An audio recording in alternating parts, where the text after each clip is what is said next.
Hello everyone, good morning. मैं देवव्रत और आज बेटा हम आपको बीएससी फर्स्ट ईयर केमिस्ट्री का अपना 40वां लेक्चर पढ़ाने जा रहे हैं। आज का बच्चों हमारा टॉपिक होगा जीनोन कंपाउंड।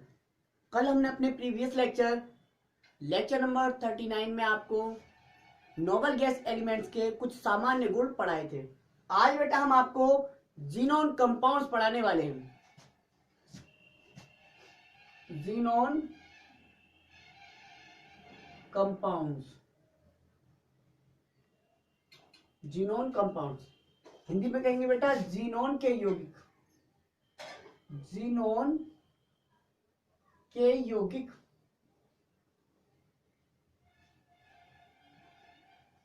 इन्हें बेटा जीनोन के फ्लोराइड भी कहते हैं। इन्हें हम जीनोन फ्लोराइड भी कहते हैं। फ्लोराइड था xenon fluoride, xenon fluoride.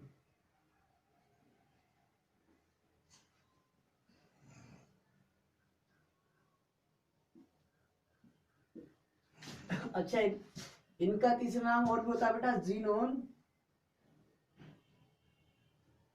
Oxy fluoride. इन्हें हम जीनोन ऑक्सी फ्लोराइड भी कहते हैं। जीनोन ऑक्सी, सॉरी अंग्रेजी में लिख रहा है oxy fluoride.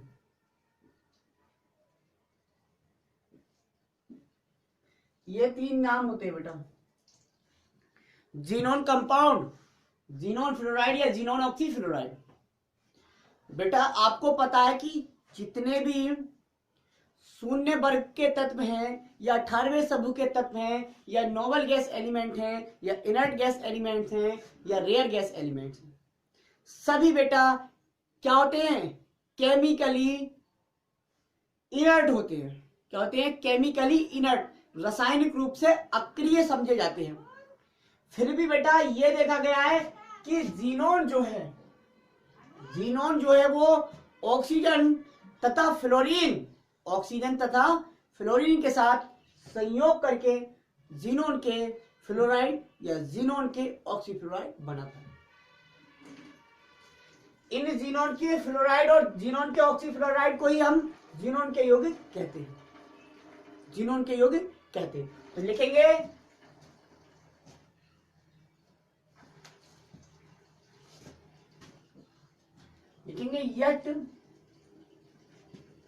yet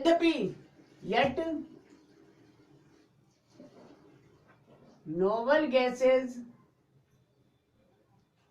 are inert, yet noble gases are inert। इसका मतलब हो गया बेटा यद्यपि नोबल गैसेस अक्रिय होते हैं, फिर भी although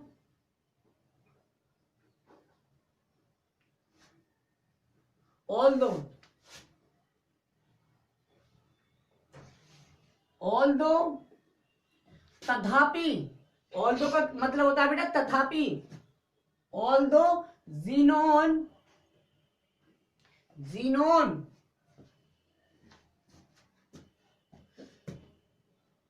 form some बाइनरी नहीं बोल सकते, form some compounds to combine with fluorine and oxygen. बेटा इसका मतलब हुआ यद्यपि नोबल गैस एलिमेंट्स इनर्ट होते हैं और तो फिर भी जीनोन कुछ यौगिक बनाता है। किसके साथ कंबाइन होकर? फ्लोरीन तथा ऑक्सीजन के साथ कंबाइन होकर, संयोग करके। अच्छा, ये यौगिक क्या कहलाते हैं? जीनोन के यौगिक या जीनोन के फ्लोराइड या जीनोन के ऑक्सीफ्लोराइड कहलाते हैं। These compounds these compounds called xenon compound. xenon compound. Hindi वाले बच्चे लिखेंगे यद्यपि उत्कृष्ट गैसें अक्रिय होती हैं, फिर भी जीनोन ऑक्सीजन तथा फ्लोरीन के साथ संयोग करके कुछ यौगिक बनाता है। इन यौगिकों को हम बेटा जीनोन के यौगिक कहते हैं, या जीनोन के फ्लोराइड कहते हैं, या जीनोन के ऑक्सीफ्लोराइड कहते हैं। फॉर एग्जाम्पल देखते हैं बेटा अब हम, दैट इज द मिटाने वाला। देखिए बेटा, जीनोन केवल और केवल इतने ही कंपाउंड बनाता है, जितने भी कंपाउंड बनाता है हम यहां पे बोर्ड पे लिखने वाले हैं। ये देखिए XeF2, XeF4, XeF6। जीनोन बेटा केवल 3 तो फ्लोराइड बनाता है। ये जीनोन के क्या है? Xenon fluoride.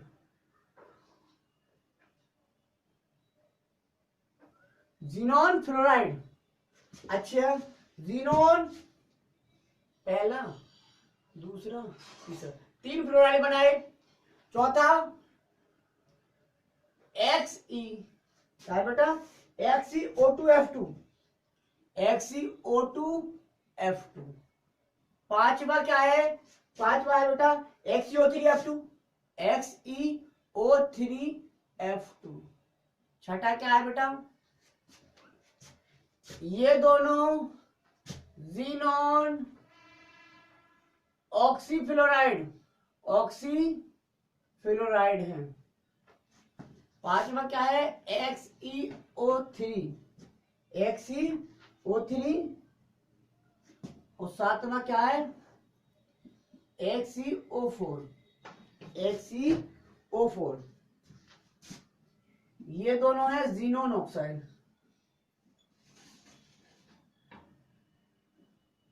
तो वहां पे हेडिंग में जीनोन ऑक्साइड भी डाल सकते हैं आप। Xenon fluoride, xenon oxyfluoride, xenon oxide. ये सभी क्या है? जीनोन कंपाउंड्स है बेटा। ये सभी क्या कहलाएंगे कंबाइंड फॉर्म में? Xenon compounds. ये हो गए आपके जीनोन कंपाउंड। तो जीनोन फ्लोराइड बनाने हैं, जीनोन ऑक्सीफ्लोराइड बनाने हैं, जीनोन ऑक्साइड बनाने हैं। तो इतने बेटा हमें जीनोन के कंपाउंड पढ़ने हैं। ये बेटा क्वेश्चन आपका लॉन्ग क्वेश्चन में आता है, लॉन्ग क्वेश्चन में, ठीक है, 6 नंबर के यदि आता है तो, ठीक है। तो आज हम बेटा जीनोन फ्लोराइड स्टार्ट करने जा रहे हैं, ठीक है। देखते हैं जरा इसमें बेटा पढ़ना क्या है? जीनोन कंपाउंड्स में पढ़ना है बेटा कैसे बनते हैं, 1-2 प्रॉपर्टी, और इसकी संरचना बहुत इंपॉर्टेंट है। स्ट्रक्चर तक पढ़ना है हमें सभी जीनोन कंपाउंड्स को, स्ट्रक्चर तक।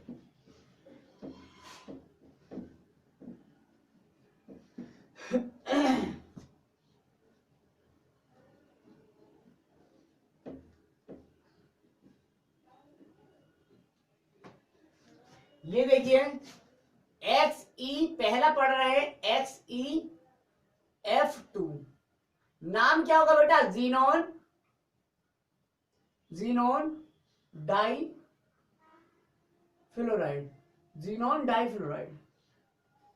डाइफ्लोराइड, ठीक।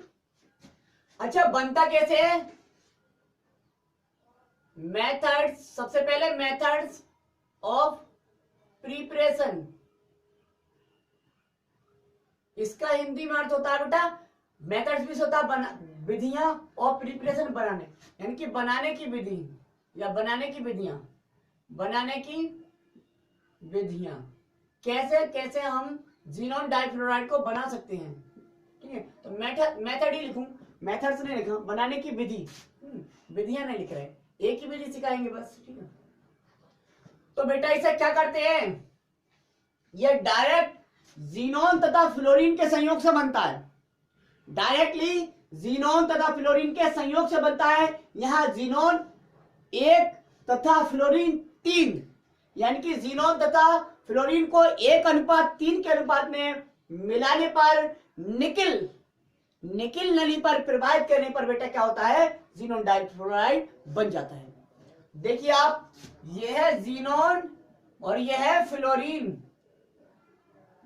निकिल ट्यूब है बेटा, निकिल ट्यूब, और प्रॉपर टेम्परेचर है, उचित ताप, प्रॉपर टेम्परेचर पर हमने इसे पास किया निकिल ट्यूब में। अब ये 1 और यहाँ पे 1:3 के अनुपात में जीनोन और फ्लोरीन, तो बन गया आपका XeF2 जीनोन डाइफ्लोराइड हमारा बन गया, हो गया। तो कह सकते हैं बेटा हम इस विधि में जीनोन तथा फ्लोरीन के मिश्रण को 1:3 में मिलाकर क्या करते हैं, मिलाकर उचित ताप पर प्रॉपर टेम्परेचर पर, उचित ताप पर निकिल नली, निकिल ट्यूब, निकिल की नली पर प्रवाहित बोले तो पास करना होता है बेटा, पास करने पर, प्रवाहित करने पर XeF2 बनता है, अर्थात जीनोन डाइफ्लोराइड बनता है। ठीक है बेटा, बन गया।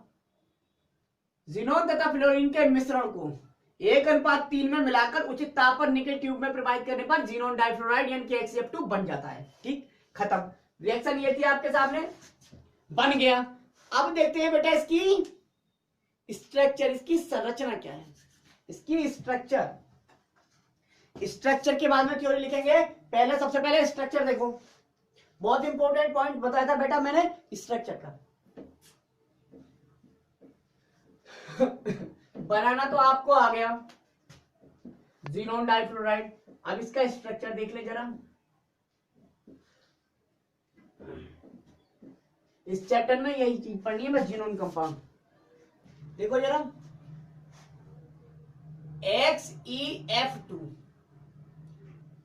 XeF2 में बेटा केंद्रीय परमाणु कौन सा है, कौन सा आपको लग रहा है केंद्रीय परमाणु? तो केंद्रीय परमाणु कौन सा होता है ये बताइए। पहली बात तो केंद्रीय परमाणु सदैव वो होगा जो बड़ा होगा। दूसरी बात, केंद्रीय परमाणु सिंगल होगा, क्योंकि केंद्र में एक ही होता है ना, तो केंद्रीय परमाणु सिंगल होगा, और जो केंद्रीय परमाणु नहीं होंगे वो एक से अधिक हो सकते हैं। तो यहाँ पे सिंगल एटम जीनोन दिख रहा है, और जीनोन क्या है, बड़ा भी है, जो कि जीनोन का एटॉमिक साइज बड़ा है फ्लोरीन से। जीनोन का एटॉमिक नंबर 54 है और इसका 9 है। तो बताइए अगर 9 वाला 54 एटॉमिक नंबर वाले को क्या रोक पाता? नहीं। तो किससे जुड़ा हुआ है? बेसिकली दोनों फ्लोरीन जीनोन से ही जुड़े होंगे। ठीक है, तो जीनोन संभाल सकता है क्योंकि जीनोन बड़ा है, इसलिए 2 फ्लोरीन एटम को वो संभाल सकता है ना। तो यहाँ पे केंद्रीय परमाणु है जीनोन। तो केंद्रीय परमाणु को क्या करते हैं? सबसे पहले इलेक्ट्रॉनिक विन्यास। मैंने बार बार बोला है बेटा कि सबसे पहले इलेक्ट्रॉनिक विन्यास सीखो, उसके बाद ही केमिस्ट्री पढ़ना स्टार्ट करो। सबसे पहले तो इलेक्ट्रॉनिक विन्यास ही सीखना, ठीक है। बीएससी में जीनोन 54, जीनोन का बेटा परमाणु क्रमांक 54। अबाव नियम आपको पढ़ाया, इतना मस्त, ठीक है। अब देखिए इसका इलेक्ट्रॉनिक विन्यास करेंगे, तो लास्ट इलेक्ट्रॉनिक विन्यास करके दिखा देता हूं मैं, पूरा करके दिखा दूंगा, चलो ना तो तुम डर जाओगे। 5s2, 5p6 और 5d0। ये होगा बेटा 1s2, 2s2, छोटे 1s2, 2s2, 2p6, 3s2, 3p6, 3d10 हो गया। 4s2, 4p6, 4d10, 5s2, 5p6। गिनो जरा आप, 2 2 4 6 10, 2 12 6 18 10 28, 2 3 6 36 10 46, 46 और 2 48, 48 और 6 54 हो गए। अब आप कहेंगे सर 5D क्यों लिखा आपने, 5D में तो कोई इलेक्ट्रॉन नहीं। बेटा इलेक्ट्रॉन नहीं है हम जानते हैं, लेकिन सेल यहां पर सब सेल यहां पर डी भी हो सकती है और एफ भी। अब इलेक्ट्रॉन केवल पी सब सेल में और एस सब सेल में है, ठीक है, लेकिन सब सेल यहां पर एफ भी हो सकती थी, एफ, लेकिन हमें संकरण करने के लिए केवल इतने की जरूरत पड़ी थी, इसलिए ये लिखा था। तो ये मैं मिटा दूं, देख लीजिए एक बार पूरा इलेक्ट्रॉनिक कन्फिग्रेशन, क्योंकि पूरा नहीं दिखाएंगे ना, जगह कम है।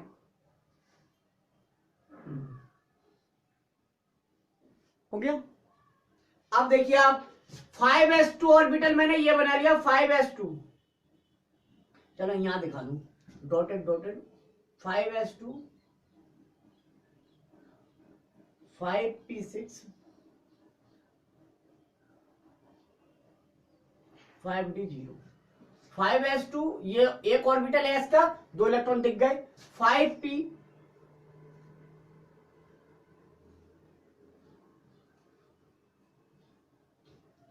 p में 6 इलेक्ट्रॉन है, तो 1 2 3 4 5 6।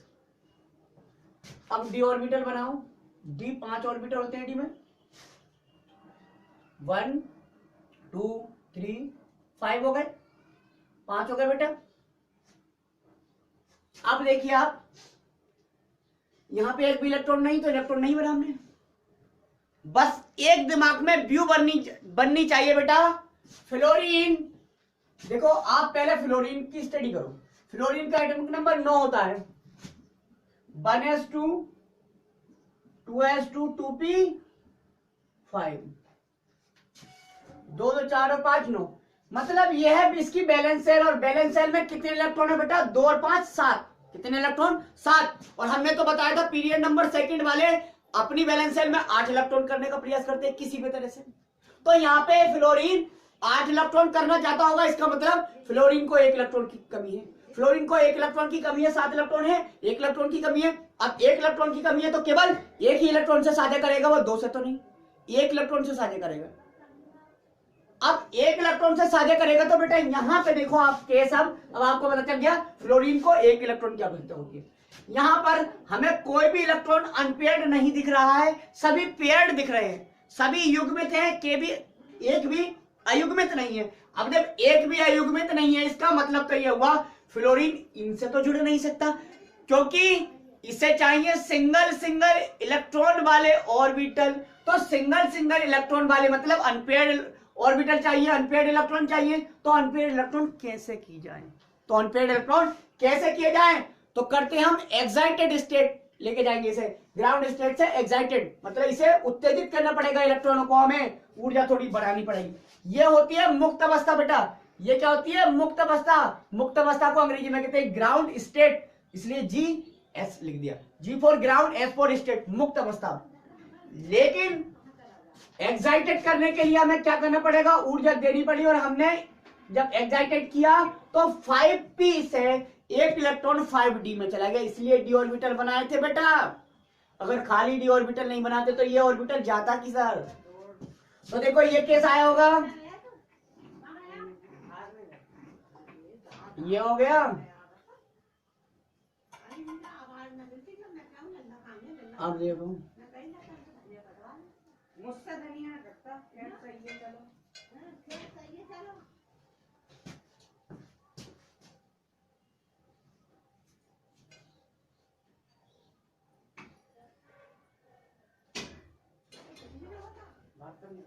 हो गया,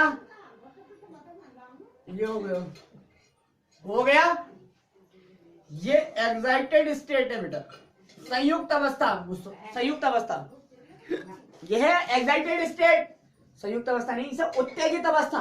क्या है, उत्तेजित अवस्था। अब देखिए आप यहां पे आपको कितने अनपेयर्ड इलेक्ट्रॉन दिख रहे हैं, 1 2, और फ्लोरीन कितने हैं, 2, क्योंकि एक फ्लोरीन को 1 अनपेयर्ड इलेक्ट्रॉन चाहिए, तो 2 फ्लोरीन को 2 अनपेयर्ड इलेक्ट्रॉन मिल गए या नहीं मिले, दिख रहा होगा मिल गए।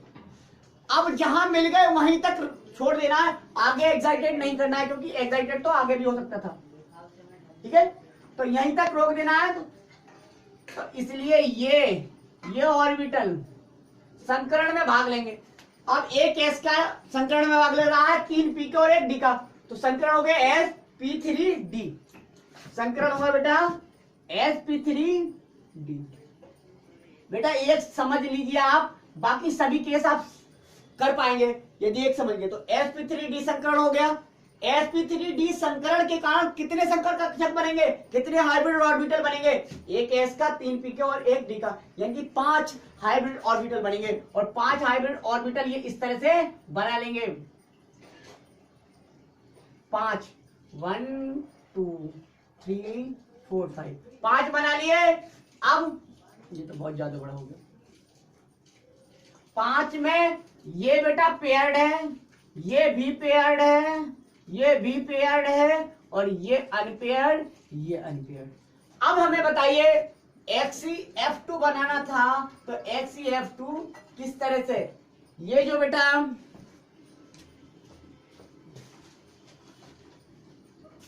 ये जो है आपका अनपेयर्ड इलेक्ट्रॉन, इसमें काय क्या जाएंगे, इसमें फ्लोरीन के आ जाएंगे। बन गया। अब 8 इलेक्ट्रॉन पूरे हो जाएंगे। 8 इलेक्ट्रॉन पूरे हो गए बैलेंस सेल में, देख लेना। 7 तो थे उसके पास, सॉरी 7 के नाम कितने थे उसके पास, जीनोन के पास, जीनोन के पास नहीं 8 इलेक्ट्रॉन, उसका तो ऑक्टेट कंप्लीट है, मतलब फ्लोरीन का ऑक्टेट कंप्लीट हो गया। 7 थे, एक इससे साझा कर लिया, एक इसने इससे साझा कर लिया, 8 हो जाएंगे। ठीक है, तो सबका ऑक्टेट कंप्लीट हो जाएगा। अच्छा बेटा अब ये बताइए यहाँ पर कितने लोन पेयर इलेक्ट्रॉन है और कितने बॉन्ड पेयर इलेक्ट्रॉन है। तो ये दो जो इलेक्ट्रॉन है, दो बॉन्ड पेयर इलेक्ट्रॉन है, और ये जो 3 हैं जिन्होंने बंद बनाया नहीं, जो बॉन्ड फॉर्मेशन में भाग नहीं ले रहे हैं, वे कहलाएंगे लोन पेयर इलेक्ट्रॉन। तो यहाँ पर 3 लोन पेयर इलेक्ट्रॉन है, 1 पेयर ये, 2 पेयर ये, 3, 1 2 3। पेयर का मतलब युग्म होता है, एक इलेक्ट्रॉन नहीं कंसीडर करना है। पेयर का मतलब जोड़ा, एक जूता नहीं लेने जाते आप, एक जोड़ी जूता लेने जाते। तो एक जोड़ी क्यों कहा, क्योंकि युग्म है वहां पर। ठीक है, तो 1 2 3, तो पेयर का मतलब युग्म होता है। तो 3 पेयर है ना यहाँ पे। अब ये 3 पेयर कैसे पेयर है, जो बंद बनाने भाग नहीं ले रहे इसलिए लोन पेयर। जो ये 2 पेयर कैसे है, जो बॉन्ड फॉर्मेशन में भाग ले रहे इसलिए बॉन्ड पेयर। ठीक है, ये बना। अब बालकों हमें ये बता दीजिए, हमने संकरण पढ़ाया है, तो हमने बताया था sp3d संकरण के कारण इसकी शेप, इसकी आकृति, इसकी स्ट्रक्चर कैसी होनी चाहिए। तो इसकी आकृति हमने बताई होगी कि आपको sp3d संकरण के कारण शेप होती थी ट्राइगोनल बाई पिरामिडल, त्रिकोणीय द्विपिरामिडीय हिंदी में। लेकिन बेस पर थ्योरी ने यह भी तो बताया था कि loan pair electron bond formation में भाग नहीं लेते, इसलिए मॉलिक्यूल अपनी शेप या स्ट्रक्चर चेंज कर लेता है और ऐसी शेप में अरेंज हो जाता है जहां पर रिपल्सन क्या हो, मिनिमम हो और स्टेबिलिटी मैक्सिमम हो। इसका मतलब शेप बॉन्ड पेयर ही डिसाइड करेंगे, लोन पेयर नहीं। तो लोन पेयर इलेक्ट्रॉन के कारण इसकी शेप क्या हो जाती है बेटा, चेंज हो जाती है। होनी चाहिए थी,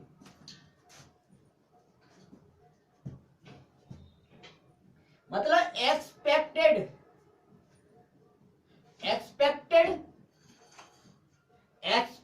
शेप मतलब होनी चाहिए थी, ऐसी हम आशा कर रहे थे। कैसी होनी चाहिए थी बेटा, ट्राइगोनल बाई पिरामिडल। ठीक, लेकिन बेटा lone pair, 3 lone pair electron के कारण due to 3 lone pair electrons, 3 lone pair electrons, 3 lone pair इलेक्ट्रॉनों के कारण इसकी शेप एग्जैक्टली जो ऑब्जर्व हुई, जो बेटा ऑब्जर्व शेप हुई, ऑब्जर्व्ड शेप या स्ट्रक्चर, शेप या स्ट्रक्चर बात सेम है बेटा। क्या होती है, लीनियर। कैसी बेटा, लीनियर, रेखीय।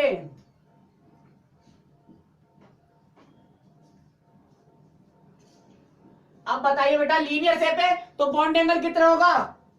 180 डिग्री, 180 डिग्री। यहाँ पे कितना होता था? 120 या 90 होते, दो एंगल आते, लेकिन यहाँ पे केवल 90 डिग्री एंगल आ जाएगा। तो यहाँ पे आपने देखा ये स्ट्रक्चर क्या है, बहुत इंटरेस्टिंग स्ट्रक्चर आ रहा है, इसलिए स्ट्रक्चर बहुत ज्यादा इंपॉर्टेंट होता है ज़ीनोन कंपाउंड का। अब थ्योरी कैसे लिखेंगे बेटा? थ्योरी आपको खुद लिखना है, मैं बोलता हूं हिंदी में। एक की थ्योरी मैं बोल रहा हूं, आप लिख लीजिए, कॉपी पेन लेके बैठे होंगे, गारंटेड आप सभी ज़ीनोन कंपाउंड की थ्योरी आप लिख सकते हैं इसी थ्योरी के अनुसार। सबसे पहले क्या बोलेंगे बेटा? XeF2 में, अर्थात ज़ीनोन डाइफ्लोराइड में ज़ीनोन केंद्रीय परमाणु होता है। इसकी वैलेंस शेल का electronic configuration 5s2 5p6 5d0 होता है। एक्साइटेड स्टेट में 5p ऑर्बिटल से एक इलेक्ट्रॉन 5d ऑर्बिटल में एक्साइटेड हो जाता है, उत्तेजित हो जाता है। इस प्रकार sp3d संकरण में भाग लेकर यह कितने 5 हाइब्रिड ऑर्बिटल बना लेते हैं, 5 संकर कक्षक बना लेते हैं, जिनमें दो अनपेयर्ड इलेक्ट्रॉन होते हैं तथा 3 पेयर्ड इलेक्ट्रॉन या फुलफिल्ड इलेक्ट्रॉन होते हैं, फुलफिल्ड ऑर्बिटल होते हैं। अनपेयर्ड ऑर्बिटल्स में दोनों फ्लोरीन एटम्स आ जाते हैं। इस तरह से यहाँ पे 3 लोन पेयर तथा 2 बॉन्ड पेयर हो जाते हैं। sp3d संकरण के कारण इसकी आकृति ट्राइगोनल बाइपिरामिडल होनी चाहिए थी, लेकिन 3 लोन पेयर इलेक्ट्रॉनों के कारण इसकी आकृति रेखीय होती है, तथा बंद कोण 180 डिग्री होता है, ये लिखना है। अब इसकी स्ट्रक्चर दिखा देते हैं बेटा। स्ट्रक्चर है इसकी, ये है देखो Xe, अरे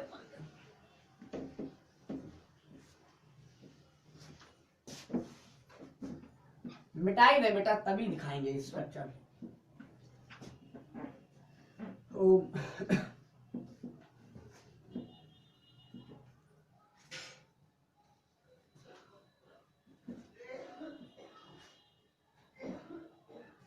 देखिए ये है,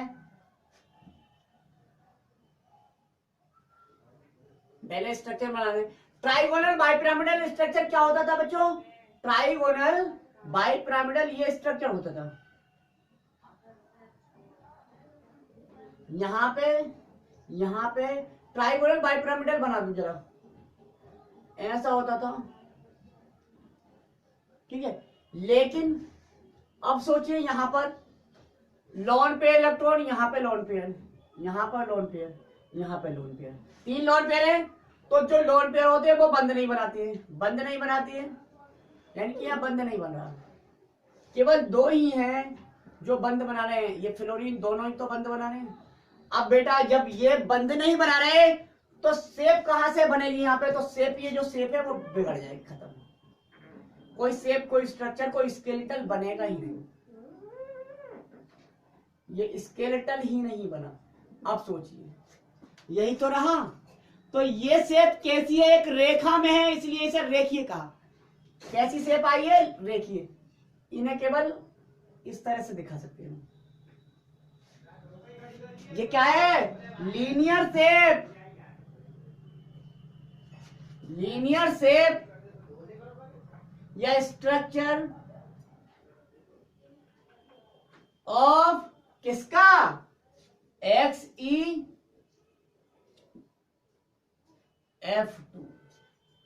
हो गया।